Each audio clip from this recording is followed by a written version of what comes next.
every county, including a QMHP on every team. So we're working on accurately estimating how much we need to do that.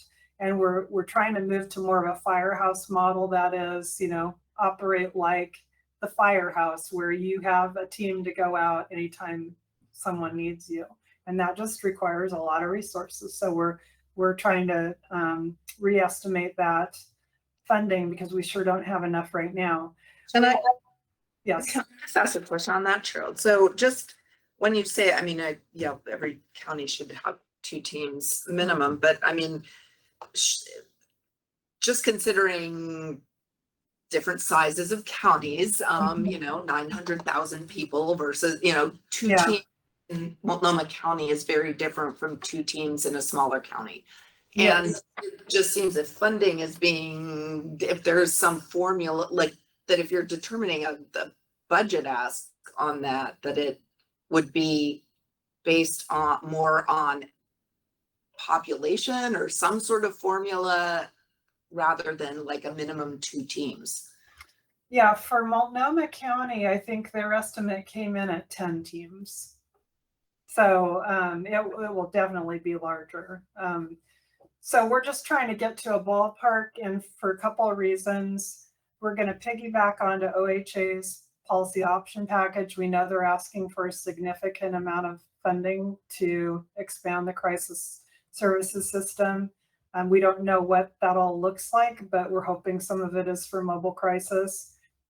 We are going to also count on NAMI to lead the way with the telecom fee that would include funding for mobile crisis. And then we're counting on the roll up of the current state general fund investments to really more appropriately fund the mobile crisis part of the system. We also want to see funding for crisis stabilization centers. And in order to do that, we need a more accurate estimate of what we need across the state and common definitions, or to agree that we need different types of crisis stabilization or receiving centers. We are also relying on OHA's POP. We know that they have some funding in their policy option package for crisis stabilization centers, and we believe we may have to introduce another legislative concept to make up the difference.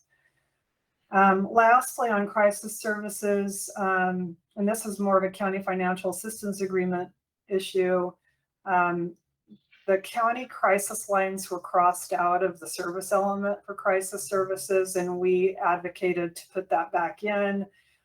Even though we're going toward a 988 call center model, people still call the county crisis lines. And in fact, just to use Multnomah for an example, last year there were 100,000 calls to Multnomah County, and Lines for Life, which is one of the 988 call centers, is anticipating an increase of calls to their statewide call center at 100,000. So we still need those county crisis lines. And that's where people call. And so we want to keep that in there. And I've been assured that they haven't cut the budget for county crisis lines. Quick question about that. Sorry. Just sure. In terms of the crisis, I think one of the reasons we are going to a 988 is because there are so many complicated numbers people call and all of that stuff. Like it shouldn't it be that the calls are like that? I don't know, that we should be moving toward a single number people call that can be routed wherever once it's answered. But I don't know. Yeah, I think it'll be a transition. And the people who might call the 988 line may not be current clients of the community program. Right. A person who's very familiar with the CMHP might prefer to call the number they know and not a statewide line because they don't feel comfortable. So we'll see what this year brings, and maybe more people will move to a 988, calling a 988 number, but we don't want to just shut down the county crisis lines immediately. No, that makes no sense. Yeah. Okay. And then last, we're working on incorporating mobile response and stabilization services for children, youth, and families. This used to be a separate program, and we're working hard to incorporate it into the whole, the crisis services system. So it's not a separate system. And we also need to figure out how to better respond to people with intellectual and developmental disabilities. So that's all part of the evolution, the expansion, the plan. It's a lot of work, not just legislatively, but just in the service system. We've got to get there, and so it'll take some time, transition time. And of course, there's the workforce issue. The crisis system is the hardest place to work, I think, in the behavioral system, in the public behavioral system, and people don't tend to stay very long. So got to do a lot for our workforce. So lastly, and I know I'm kind of out of time, but for the aid and assist community restoration, as part of that mandated population work group, again, we need to right size the funding. We need to pay for the administrative functions that CMHPs have to do. Again, we're supportive of that liability limitation statute. We're also trying to get some language on limiting liability in the county financial assistance agreement. The DOJ is reviewing that for us. If you've read Dr. Pinel's recommendations, there are some of her recommendations that will turn into legislative concepts, and that is the community restoration term limitation. We're in favor of that. There's a cost risk sharing proposal. I call it 2.0 that's coming forward. We haven't seen it.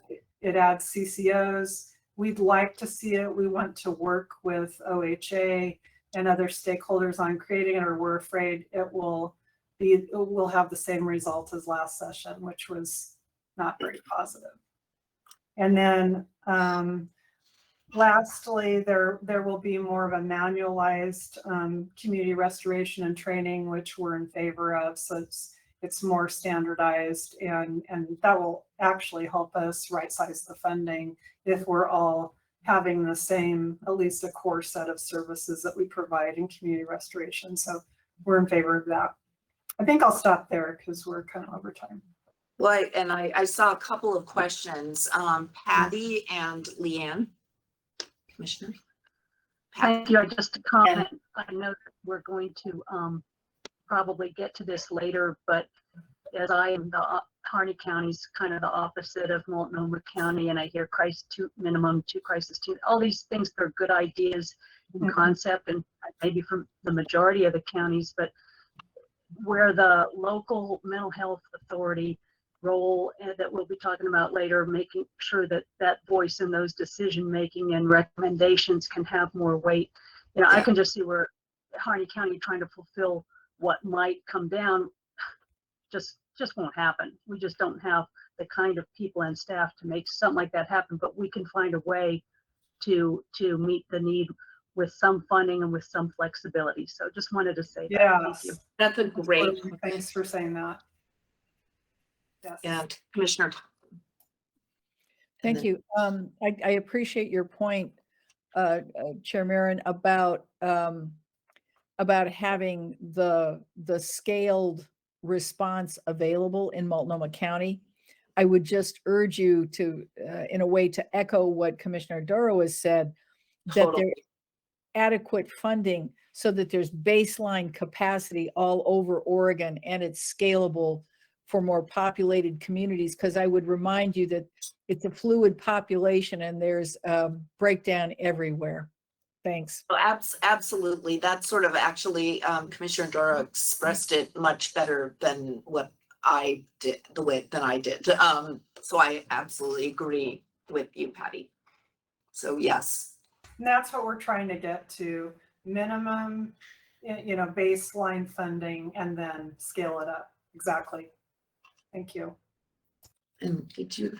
Yeah, and what I was going to say was that really along the lines of what both Commissioners Doro and Thompson were talking about, and that's the scalability for the county size. And let's talk about mobile crisis response first. For instance, where at Lane County we have CAHOOTS, of course, and that's a very well documented program that we have.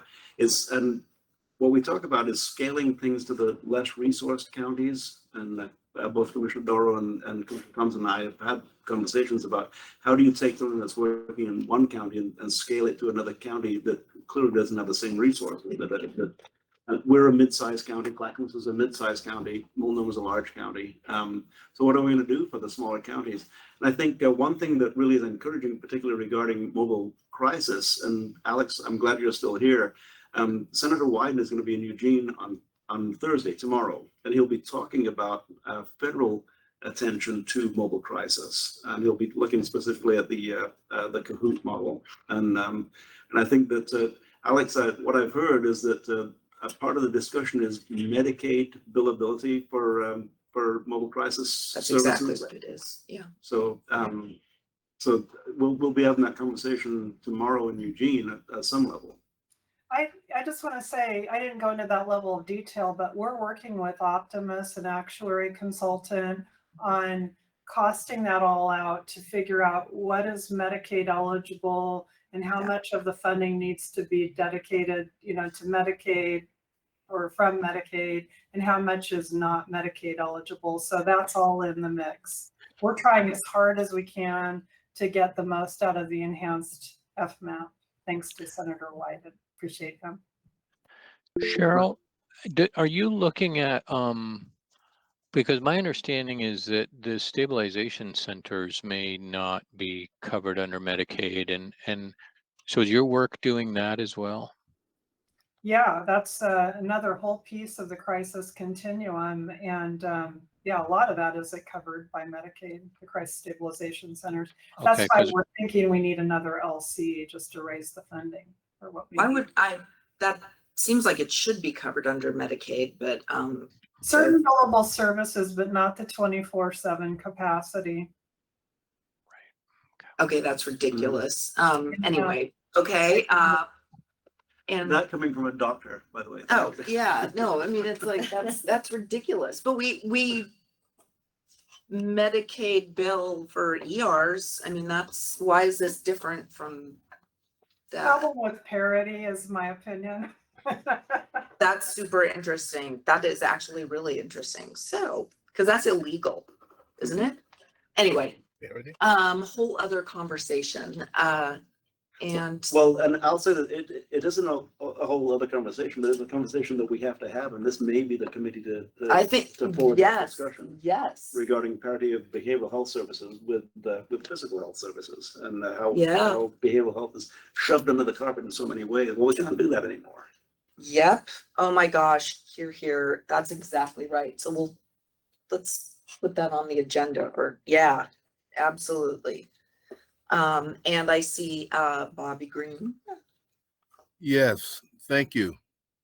Can you hear me? Yes. Okay, yes. great. I'm enjoying the conversation, but I wanted to follow up with Commissioner Farr alluded to, and I'll direct it to Cheryl. When we talk about the funding for the services that you're seeking, it would be helpful if we gave some thought around a budget number, unless you think that is not wise, because when I hear the term adequate funding, that's so relative. Yep. Adequate funding is not equivalent to what other counties are facing. Even when you talk about the tribes get treated as though it's a $10,000 county, small county. I'm not saying that's right or wrong, but I would hope for some more specific language, because if you don't give someone the opportunity to press up against a number, then they'll just keep moving that number for you, keep moving the goalposts, so to speak. So, I would just urge you to play around with some numbers, get together with a finance committee or budget committee or something like that, and say, well, this county would be interested in providing these services, and we can't do it for no less than $50 million. And so that's something that say, well, we can't give you 50, but we can give you 30. Well, that's probably 20 more than you thought. So right. Yeah, exactly. Thank you. Think about it like that. Yeah, And we get it out to you for 3 years, but whatever. we're doing a ballpark estimate for NAMI's LC right now on mobile crisis. And then we're doing a more like actuarially sound number with Optimus for our comprehensive budget planning purposes in kind of the early fall. We're also doing a ballpark estimate of the crisis stabilization centers too. Okay. For that ask. So yeah. Good. That's helpful. That's helpful. Thank you.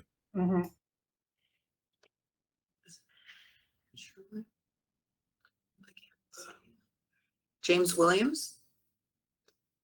I see a hand. Yes, Commissioner Williams in Lake County, really good discussion. Really appreciate the thoughts given, and moving away from mobile crisis just for a second. As an example, I just had this conversation with our local CAC this morning here at the EOCCO level, where for public health, even, you know, we're talking about just having a serious discussion with OHA about what it's going to look like to remove some of these programs that we're having to administer here in Lake County, or at least not accept the funding. We don't want the programs to go away. We think they're important, and this is across the board in a lot of these agreements, simply because when we break a lot of the dollars out based on a per capita basis, or anything really, some of the funding is so small and minute. I mean, we're talking several $100s in some cases. Yeah. It doesn't cover the reporting requirements even. Yeah. And so again, like, it's really just echoing a lot of the things that you guys have already said. Really appreciate the comments and the discussion here. Thank you. Thank you. Yeah, so we could talk for so long, and I mean, Measure 110 is its own nightmare. But I just, in the interest of time, we'll move on, but maybe we can put that on the agenda for next meeting. So for time management Yeah. purposes, we had originally scheduled about a half an hour for this next agenda item, and then hoping to also talk about committee principles for 2023. I'm wondering if maybe we put off the principles discussion until October. Yeah. So we could do a little more justice to this next one. I think that's a great idea. So a little bit of context on where this agenda item came from. At the end of one of the June County Solutions meetings, Commissioner Farr and a number of others brought up that the nexus of public safety and behavioral health at the local level is a top priority. And I hear this in pretty much every meeting that I find myself in with commissioners in the last few months. And so staff were asked to write a position paper on that with input from commissioners in this committee and in the Public Safety Committee. So with some help, we've put together a list of things for your consideration, really just so we don't have to start with a blank page. But I would be really grateful. It's up to you guys. We can walk through the list together. But I would almost rather just hear from you, your thoughts on that, what you're seeing in your communities, what's rising to the top that we can add to this list. I just want to I would just say one of the biggest issues is coordination and information sharing. I don't know if I haven't had a chance to go through this in depth, but I mean, there's just none within our behavioral health services, within our public safety services, and in Multnomah County, we have we're sheriff and DAs and jails and community justice, and then the city is police. Like, that creates confusion there.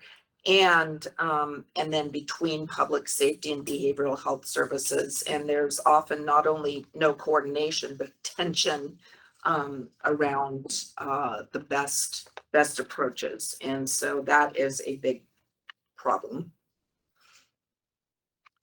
Well, Co-Chair, if I may talk about, in Lane County, we have a mental health summit that we convene each month. And the mental health summit is the participants are from the criminal justice system, they're from the courts, they're from provider systems. And what they talk about, the main focus for the last 9 years has been the intersection of behavioral health and criminal justice system, and how many resources, but more significantly, how many lives are lost in that intersection. And, Yes. What is beginning to happen as a result of the mental health summit, what's beginning to happen is that we're having more of a coordination between between the providers, the arresting officers, and the jail system, and finding ways to divert people from being booked in the jail, which almost invariably is a negative situation for somebody who's particularly in crisis or somebody who is on the verge of crisis. So we're on the verge of a broad discussion. We've partially funded our crisis stabilization center. We hope to anticipate opening that within a year and a half, perhaps that soon. So the discussion is that resources, lives are lost at the intersection of criminal justice and behavioral health, and how do we make certain that those two systems are working together to divert people into the right kinds of services as opposed to sending them to jail. So that's just really a brief rundown of what's happening. Alex Kyler attends those meetings, as well as, and once again, there are judges there, the jail captain, the sheriff's there, municipal police chiefs are there. And significantly psychiatrists and direct service providers are. Direct service providers need to, that is so essential. So Yeah. With that, Chair, Yeah. questions?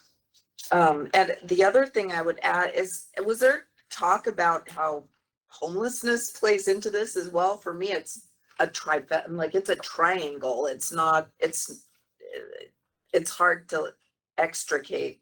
This is the first discussion. Okay. At the last meeting, okay. we just agreed that we needed to have a discussion. Oh. I would add in that it is also homelessness. It's all three together, and they're inextricably linked in reality. And I see way number 6 in what's not working is silos of care. But I like, that's, to me, that's numbers like 1, 2, 3, 4, 5, 6, 7, 8, 9, 10, and then other things too. So, other questions or comments?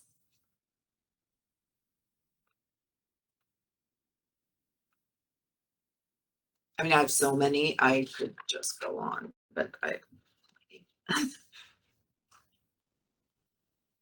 No one's feeling brave. I would say there's no, in terms of coordination, it's at the leadership level, it's at the funding and reimbursement levels. And so things are so siloed that they don't even, they say, oh, we have to address addictions and mental health separately. That doesn't make sense. All of it is so it goes back to siloing, I guess, as a big picture, but funding streams and reimbursement are huge, a huge aspect of that, and I think should be separated out. And then, like I said, that tension of, and that's what we've seen rise with I'd be interested, Commissioner Farr, about crisis stabilization centers, of people saying, police saying, we want a drop-off center so we can just bring, people who are intoxicated on meth and really agitated so we can get them off the streets. Whereas the behavioral health community is saying, well, it's a little more than that. It's not just a sobering station in the traditional sense of the word. This requires clinical monitoring and oversight, and it's much more complex than that. And how do you marry those two things, again, with homelessness in there? Well, we had this discussion 2 weeks ago at the Oregon Psychiatric Physicians Association General Meeting, and Captain Clint Riley, who is a jail captain from Lane County, and I were there talking about it. I was mainly in Captain Riley's shadow because what he talks about very eloquently is the fact that we all know that someplace between 60 and 80% of the people inhabiting our jails are suffering from behavioral health issues, and will be much better served in a different type of facility. But once they're booked in, they're locked into the criminal justice system one way or another.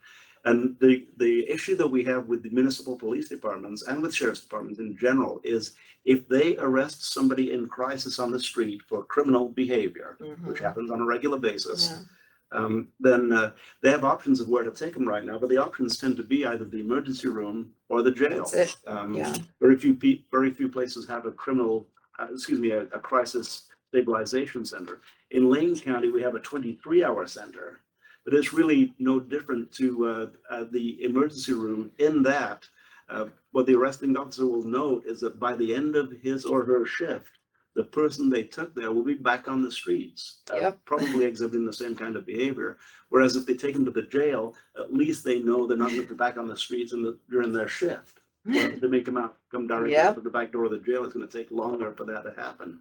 So that's where it's becoming a crisis for the public safety officers, and obviously for the emergency rooms, because they're working with people who really are in behavioral health crisis and not in physical health crisis, which is what they're, as you know, Dr. Meyer, that's what you're there for, not behavioral health.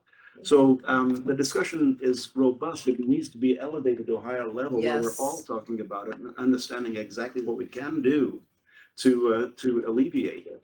If we have once Lane County has its 24-hour residential crisis center online, then we can count on people being taken there until the center is full, of course, to receive treatment as opposed to criminal justice treatment.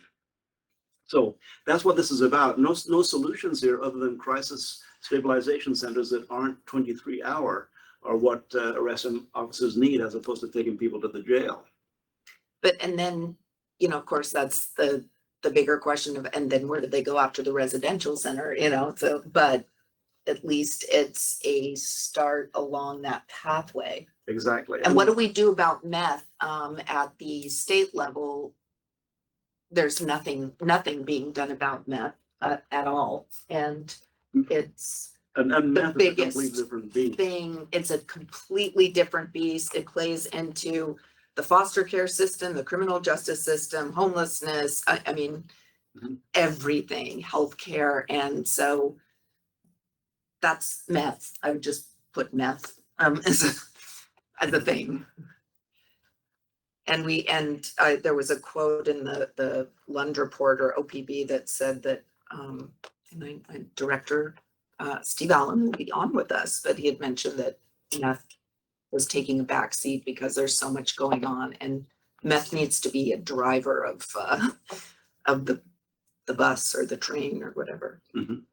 Well, you asked where do we take people after the stabilization center? Obviously, what we need is permanent supportive housing, and we're all working on that and at different levels. And we've talked about it how specifically in the less resourced counties have greater difficulty with it because of the cost of adding units, and because the equity issues involved in making certain that you have the right kinds of facilities that you're able to get grants for. But really, that's another issue that the continuum that we're talking about in this committee, it really, you can't divorce one from the other. You can't, exactly.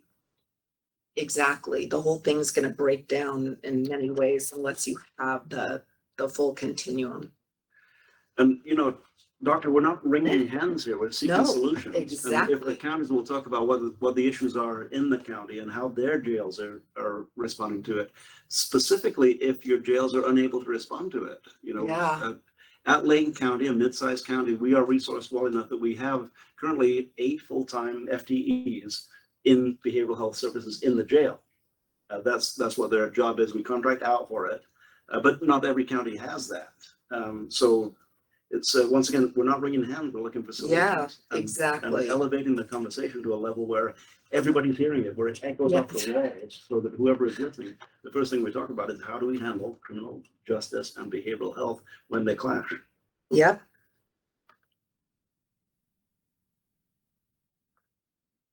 Exactly. Spot on. So that's a cue for Commissioner Thompson and Commissioner Dara, because I've heard you both talk collectively about this. Yes. Hey, you see my hands up. Am I ready? Oh, it is up. I didn't even see. Yes, of course it is. Put me in, coach. I'm ready to play. So I started out being a caseworker with public assistance folk and moved into working with delinquents in community-based alternative to incarceration, psychological counselor in a prison for adult male offenders. I'm telling you, what I see is economic development so that people have viable jobs, not just housing. Yes, I believe everything you said is true about the public health system, the mental health system, the law enforcement system. Yes, smooth that out, punish only when necessary, reform whenever possible. But before that, keep people out of those systems, because we have taken down the silos in all of Oregon state government and her partners, the counties and the cities, so that people have hope. They have the training, they have the capacity to function in a job so that they can contribute. They have affordable housing so they have a place to live. We have to stop the supply chain further upstream by taking down the silo with economic development. And Commissioner Farr, I think you presented that so eloquently to Director Bell when we had that call with her. So I trust that you understand this. I just want to keep us stretching further and further upstream to save that human damage and make best use of the human potential. Thank you.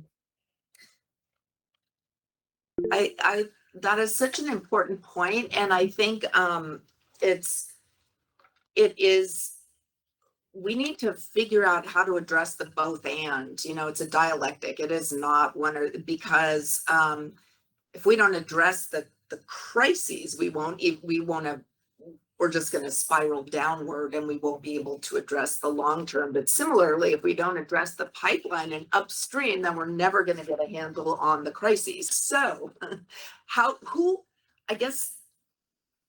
is running the show? Like, is there a plan? There's not. I know the answer to my question. There's not a plan. I guess someone needs to be responsible for an actual plan, would be something I would add to this, that is both, that has vision, that is short-term, long-term, and continuum, and then can recognize all of the different players here that don't seem to be connected at this point. Commissioner, I'm going to say, everyone does this to my name because it has E-I-E. So is it Trigger? Trigger, like trees. Okay. Thank you. We're in Oregon. Thank you. I'll be brief. I know we're really running short on time, but I just want to put a plug in about these behavioral health stabilization centers. We go to the outliers, and absolutely we need to address that. People who are living unhoused and severely, addicted and so on. But it is also a critical component of the prevention.